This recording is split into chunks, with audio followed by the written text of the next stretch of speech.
अस्सलामु अलैकुम रहमतुल्लाहि व बरकातुहू नहमदुहु व नुसल्ली अला रसूलिहिल करीम अम्मा बाद फ़अऊज़ु बिल्लाहि मिनश शैतानिर रजीम बिस्मिल्लाहिर रहमानिर रहीम क़ाल या बुनय्या ला तक़्सुस रु'याका अला इख़्वतिका फ़यकीदू लका कैदा इन्नश शैतान लिल इंसानि अदुव्वुम मुबीन।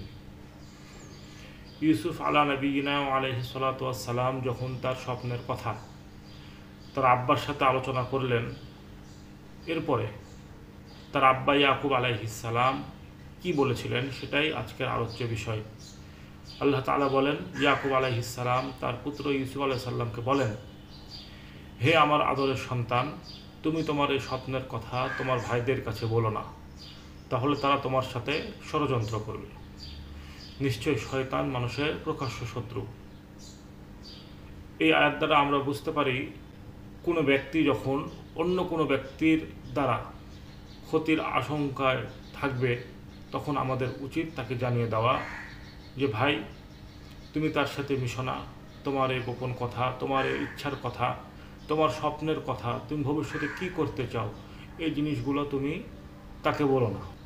হতে পারে সে তোমাকে নিয়ে ষড়যন্ত্র করবে।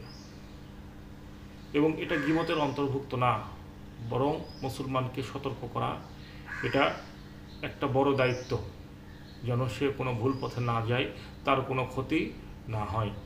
ঠিক যেমন হযরত ইয়াকুব আলাইহিস সালাম জানতেন তার বড় ছেলেরা কেমন মানসিকতার, এবং তার ছোট ছেলে ইউসুফ আলাইহিস সালামকে নিয়ে অবশ্যই ষড়যন্ত্র করবে। এই বিষয়টা জানার পরে ইয়াকুব আলাইহিস সালাম তার পুত্র ইউসুফ আলাইহিস সালামকে এটা জানিয়ে দিয়েছে যে দেখো, তোমার এই স্বপ্নের কথা তুমি তোমার ভাইদেরকে বলো না, তারা ষড়যন্ত্র করতে পারে। আমরা স্বপ্ন দেখি ঘুমিয়ে, যেখানে আমাদের কোনো হাত থাকে না। আরেকটা স্বপ্ন আমরা দেখি জাগ্রত অবস্থায়, মানে আমাদের জীবনের পরিকল্পনা, আমাদের জীবনের ইচ্ছা। এই দুই স্বপ্নের কথাও আপনদেরকে বলতে মানা। সব সময় আপনদেরকে বলতে হয় না। কারণ কি? কারণ হচ্ছে আপনরা মাঝে মাঝে কি করে? ষড়যন্ত্র করে। বাবা সবসময় চায় তার সন্তান যেন তার চাইতে ভালো অবস্থানে যেতে পারে, সেটা সম্মানের দিক দিয়ে হোক, আর্থিক দিক দিয়ে হোক, যে কোনো দিক দিয়ে হোক না কেন, বাবা চাই তার সন্তান যেন তার চাইতে ভালো পজিশনে যায়। কিন্তু ভাইরা সেটা চায় না, আত্মীয় স্বজনও তেমন চায় না, মাঝে মধ্যে হিংসা করে। কথায় আছে, ফাইন্না কুল্লা যী নি'মাতিন মাহসুদ। অধিকাংশ সময় দেখা যায় যারা নিয়ামত প্রাপ্ত হয় তারা হিংসার পাত্র হয়। দরকার নাই তো আমার হিংসার পাত্র হওয়া। সেজন্য আমি আমার দিনের যে স্বপ্ন, অর্থাৎ আমি যে স্বপ্ন লালন করি ভিতরে, ভবিষ্যতে আমি এই কাজগুলো করব, এই ইচ্ছাও আমি সবার সামনে ব্যক্ত করব না। হতে পারে তারা আমার পথে বাধা সৃষ্টি করবে, যেমন বাধা সৃষ্টি করার কথা ইয়াকুব আলাইহিস সালামের অন্যান্য সন্তানদের, ইউসুফ আলাইহিস সালামের সামনে বাধা হয়ে দাঁড়ানো। তো ঠিক যেভাবে করে বাবা সতর্ক করেছেন, আমরাও তেমন অন্যদেরকে সতর্ক করব এবং নিজেরাও সতর্ক থাকব। নবীদের স্বপ্ন এটা ওহীর অন্তর্ভুক্ত। ইয়াকুব আলাইহিস সালাম স্বপ্ন শুনেই বুঝতে পেরেছিলেন।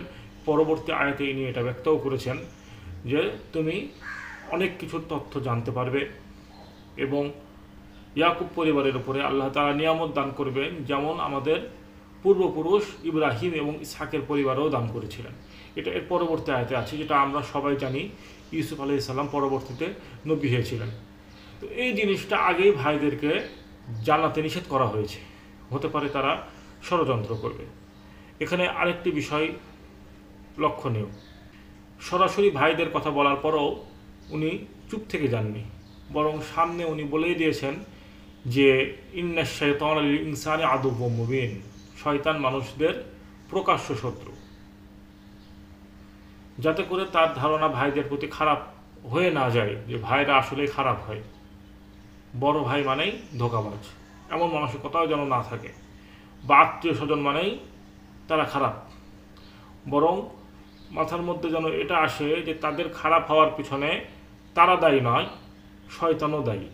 শয়তান তাদেরকে খারাপ হওয়ার প্রতি উদ্বুদ্ধ করে, তখন এই সমস্ত আত্মীয় স্বজন ষড়যন্ত্র করে। দুইটাই একসাথে বলে দিয়েছে।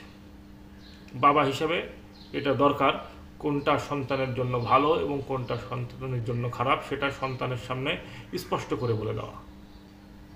আরেকটি বিষয়, যেহেতু স্বপ্ন নিয়ে আলোচনা হচ্ছে, হাদিসে আছে, মুসলিম শরীফের হাদিস, জাবের রাদিয়াল্লাহু আনহু থেকে বর্ণিত, রাসূলুল্লাহ সাল্লাল্লাহু আলাইহি সাল্লাম বলেন, যখন তোমাদের কেউ এমন কোনো স্বপ্ন দেখবে যে স্বপ্নটা তার পছন্দ হচ্ছে না, বা ভয় লাগছে, খারাপ লাগছে, কষ্ট লাগছে, এ ধরনের খারাপ স্বপ্ন যেটা সে অপছন্দ করে, এমন স্বপ্ন দেখলে বাম দিকে 3 বার থুতু ফেলবে এবং আল্লাহ তাআলার কাছে সেই স্বপ্ন থেকে 3 বার আশ্রয় চাইবে।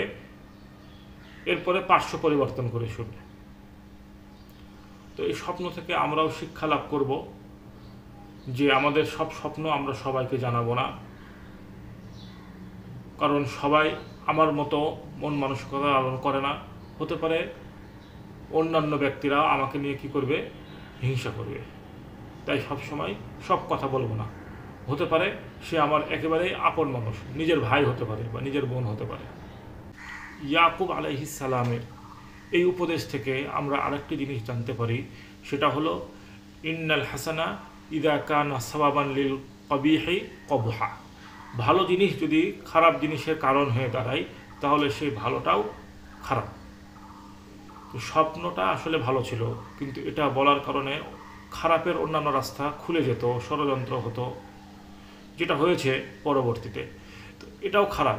অর্থাৎ যেটা ভালো কথা আমি বলার কারণে যদি আরও সমস্যা সৃষ্টি করে, তাহলে এই ভালো কথাও সবসময় বলতে হয় না।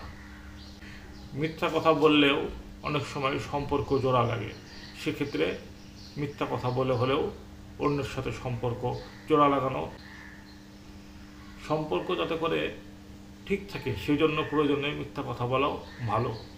এই জায়গায় সত্য কথা বললে যদি সম্পর্ক নষ্ট হয়ে যায় তাহলে চুপ থাকা ভালো। কারণ একটাই, ইন্নাল হাসানা ইযা কানা সাওয়াবান লিল কবিহি কবহা।